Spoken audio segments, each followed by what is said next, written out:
ಈಗ ಮಿಕ್ಸ್ ಮಾಡಿಬಿಡೋಣ. ಜಸ್ಟ್ ಈ ರೀತಿ ಮೇಲೆ ಕೆಳಗಡೆ ಮಾಡಿ.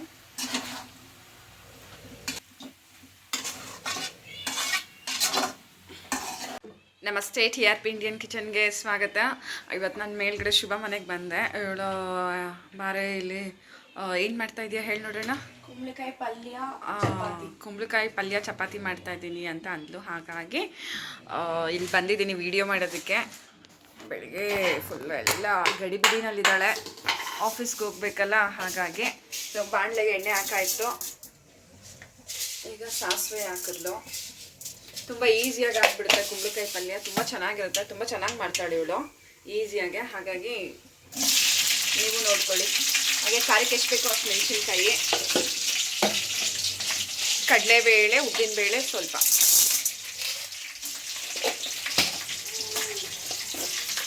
ಹಾಗೆ ಸ್ವಲ್ಪ ಉದ್ದಿನಬೇಳೆ, ಈರುಳ್ಳಿ ಕಟ್ ಮಾಡಿ ಇಟ್ಟಾಗಿದೆ. ಹಾಗೆ ಕುಂಬಳಕಾಯಿ ನೋಡಿ, ಸ್ವೀಟ್ ಕುಂಬಳಕಾಯಿ. ಓಕೆನಾ, ಇದನ್ನು ಸಿಪ್ಪೆ ತೆಗಿದಿರಾ ಕಟ್ ಮಾಡ್ಕೋಬೇಕು ಚಿಕ್ಕ ಚಿಕ್ಕದಾಗೆ.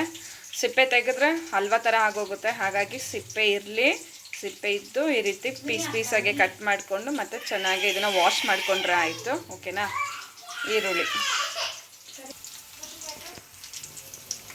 ಇನ್ನೇನು ಕಡಲೆಬೇಳೆ ಉದ್ದಿನಬೇಳೆ ಬಣ್ಣ ಚೇಂಜ್ ಆಗೋಕ್ಕೆ ಶುರು ಆಗುವಾಗ ಈರುಳ್ಳಿ ಹಾಕ್ಬಿಡೋಣ.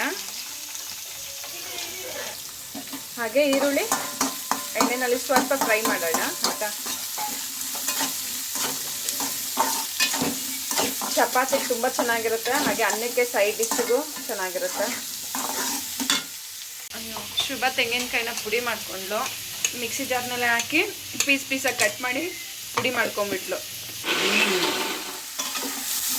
ಈರುಳ್ಳಿ ಬಣ್ಣ ಚೇಂಜ್ ಆಗೋಕ್ಕೆ ಶುರು ಆಗ್ತಿದೆ. ತುಂಬ ಫ್ರೈ ಆಗಬೇಕಂತ ಏನಿಲ್ಲ, ಸ್ವಲ್ಪ ಆದರೆ ಸಾಕು.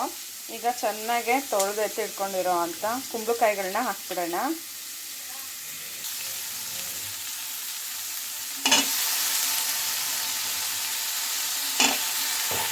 ಎಲ್ಲ ಕುಂಬಳಕಾಯಿನ ಹಾಕ್ಬಿಟ್ಟೆ ನೋಡಿ. ಈಗ ಈ ರೀತಿ ಚೆನ್ನಾಗಿ ಮಿಕ್ಸ್ ಮಾಡ್ಕೊಂಬಿಡಿ.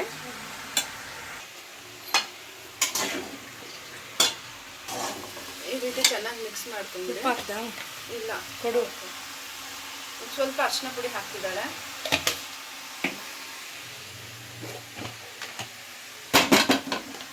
ಸ್ವಲ್ಪ ಅರಿಶಿನ ಪುಡಿ ಹಾಕಾಗಿದೆ ನೋಡಿ. ಹಾಗೆ ಈಗ ಸ್ವಲ್ಪ ಉಪ್ಪು, ರುಚಿಗೆ ತಕ್ಕಷ್ಟು ಉಪ್ಪು ಎಷ್ಟು ಬೇಕೋ ಅಷ್ಟು ನೋಡಿ ಹಾಕೊಳ್ಳಿ. ಚೆನ್ನಾಗಿ ಮಿಕ್ಸ್ ಮಾಡಿಕೊಡಿ. ಈಗ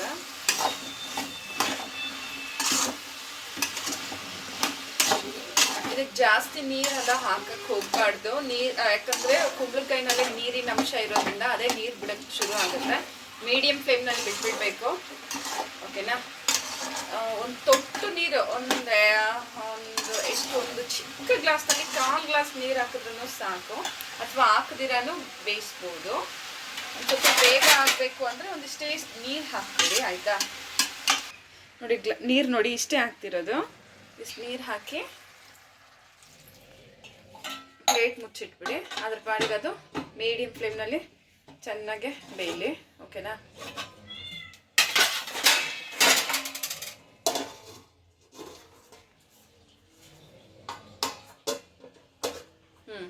ಕ್ಲೀನಾಗಿ ಈ ರೀತಿ ಪ್ಲೇಟ್ ಮುಚ್ಚಿಟ್ಬಿಟ್ರೆ ಅದ್ರ ಪಾಡಿಗೆ ಅದು ಬೆಂದೋಗುತ್ತೆ. 2 ಪ್ಲೇಟ್ ಮುಚ್ಚಿದ್ಲು, ಅದನ್ನು ಸೆಟ್ ಆಗ್ದಿರ ಇವಾಗ ಫೈನಲ್ ಆಗಿ ಇದು ಮುಚ್ಚಿಡ್ತಾ ಇದ್ದಾಳೆ ಲಿಡ್ ನೋಡಿ. ಓಕೆ, ಲಿಡ್ ಓಪನ್ ಮಾಡಿ ಆಯಿತು. ನೋಡ್ಬೋದು ಹಾಫ್ ಬಾಯ್ಲ್ ಆಗಿದೆ. ಈಗ ಸ್ವಲ್ಪ ಖಾರದ ಪುಡಿ ಹಾಕ್ತಾ ಇದ್ದೀವಿ, ಸ್ವಲ್ಪ. ಓಕೆನಾ. ಜಸ್ಟ್ ಕಲರ್ಗೆ ಮತ್ತು ಒಂದು ಸ್ವಲ್ಪ ಖಾರ ಕೊಡುತ್ತೆ. ಓಕೆ, ಈಗ ಇನ್ನೊಂದ್ಸತಿ ಮಿಕ್ಸ್ ಮಾಡಿಬಿಡಿ. ಹಿಂಗೆ ಮಾಡಿ ಮಿಕ್ಸು ಒಂದೇ ಸಮ ಮಿಕ್ಸ್ ಮಾಡೋಕ್ಕೆ ಹೋಗ್ಬಿಡಿ. ಈ ರೀತಿ ತಳದಿಂದ ಸ್ಪೂನ್ ಎತ್ತಿ ಮೇಲೆ ಭಾಗಕ್ಕೆ ಈ ರೀತಿ ಮಾಡಿ. ಆಗ ಬೆಂದಿರೋ ಕುಂಬಳಕಾಯಿ ಕಟ್ಟಾಗೋದಿಲ್ಲ. ಓಕೆನಾ. ನೋಡಿ ಕುಂಬಳಕಾಯಿ ಚೆನ್ನಾಗಿ ಬೆಂದಿದೆ. ಕುಂಬಳಕಾಯಿ ಪಲ್ಯ ರೆಡಿ ಇದೆ.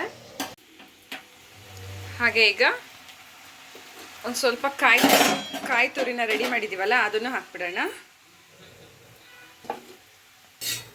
ಹಾಗೆ ಕೊತ್ತಂಬರಿ ಸೊಪ್ಪು, ಇದಿಷ್ಟನ್ನು ಮಿಕ್ಸ್ ಮಾಡ್ಕೊಂಬಿಡೋಣ. ಈಗ ನೀನು ಮಾಡಿ, ಈಗ ಮಿಕ್ಸ್ ಮಾಡಿಬಿಡೋಣ. ಜಸ್ಟ್ ಈ ರೀತಿ ಮೇಲೆ ಕೆಳಗಡೆ ಮಾಡಿ.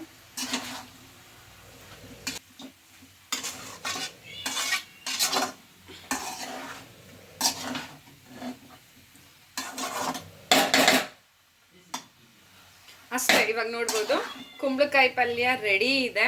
ಸೂಪರ್ ಆಗಿದೆ ನೋಡಿ, ಕಲರ್ಫುಲ್, ಹಾಗೆ ಟೇಸ್ಟಾಗಿ ಚಪಾತಿಗೆ ಸೂಪರ್ ಆಗಿರುತ್ತೆ. ಕುಂಬಳಕಾಯಿ ಪಲ್ಯ ರೆಡಿ ಇದೆ. ಈಗ ಸ್ಟವ್ ಆಫ್ ಆಗ್ತಿದೆ. ಆಫ್ ಮಾಡಿದೆ. ನೋಡಿದ್ರಲ್ಲ ಎಷ್ಟು ಸುಲಭವಾಗಿ ಕುಂಬಳಕಾಯಿ ಪಲ್ಯನ ಮಾಡ್ಕೊಂಡ್ಬಿಡ್ಬೋದು ಅಂತ ಹೇಳಿ. ಹಾಗೆ ನೀವು ಟ್ರೈ ಮಾಡಿ, ಹೇಗೆ ಬಂತಂತ ಹೇಳಿ ಕಮೆಂಟ್ ಮಾಡಿ. ಹೊಸ ಹೊಸ ಈಸಿ ರೆಸಿಪೀಸ್ಗಾಗಿ ಈಗಲೇ ಚಾನಲ್ನ ಸಬ್ಸ್ಕ್ರೈಬ್ ಮಾಡ್ಕೊಳೋದನ್ನ ಮರಿಬೇಡಿ. Thank you. ಬಾಯ್ ಬಾಯ್ ಮಾಡಿ ಜೋಚಿಮ್ಮ. ಜೋಚಿನ ಹಿಡ್ಕೊಂಡೇ ಕೆಲಸ ಮಾಡ್ತಿರೋದು ನಾವು ಇವಾಗ. ಇಲ್ಲಿ ನಾನು ಚಪಾತಿ ಉರ್ಸ್ಕೊಡ್ತಾ ಇದ್ದೀನಿ, ಅವಳು ಶುಭ ಚಪಾತಿ ಮಾಡ್ತಾ ಇದ್ದಾಳೆ, ಕುಂಬಳಕಾಯಿ ಪಲ್ಯ ರೆಡಿ ಆಗ್ತಾ ಇದೆ. ಓಕೆ, ನೆಕ್ಸ್ಟ್ ವಿಡಿಯೋದಲ್ಲಿ ಮೀಟ್ ಆಗೋಣ. ಓಕೆನಾ? ಬಾಯ್.